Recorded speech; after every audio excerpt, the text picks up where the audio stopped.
ఎందుకు అంతలా బాధపడుతున్నావు? నువ్వు నమ్మిన వాళ్లందరూ నిన్ను ఒంటరిని చేసి వెళ్ళిపోయారనా?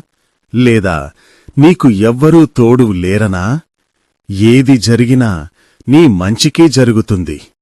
నువ్వు అలా బాధపడుతూ కూర్చుంటూ నీ జీవిత ఆశయాన్ని మరిచిపోకు.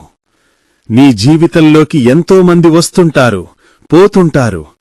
కాని నీతో ఎవ్వరూ శాశ్వతంగా ఉండరు. ఈ బంధాలు, బంధుత్వాలు, ప్రేమలు, ఆప్యాయతలు ఇవేవీ శాశ్వతం కాదు.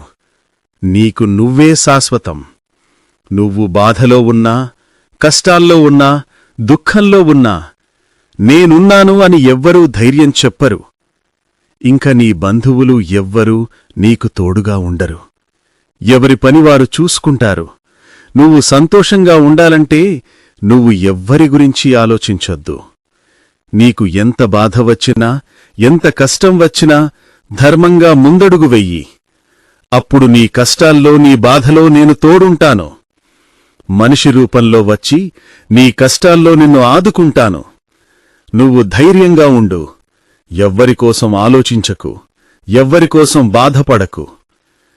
ఈ రోజుల్లో అవసరానికి వాడుకునే బంధాలున్నయే తప్ప అవసరానికి నిన్ను ఆదుకునే బంధాలు లేవు. అతిగా ఎవ్వర్నీ నమ్మకు.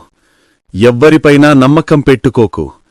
నిన్ను నువ్వు నమ్ముకున్న ప్రతిసారీ ఈ బాధలు, కష్టాలు, కన్నీళ్లు ఎప్పటికీ నీ దరి చేరవు.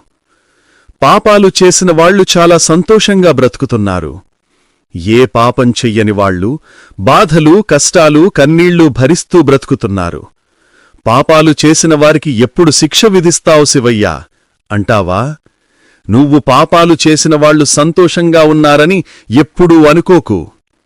వారి పాపం పండిన రోజు చిత్రహింసలు, ఇంకా నరకయాతన అన్నీ ఈ భూమిపై అనుభవించేలా చేస్తాను.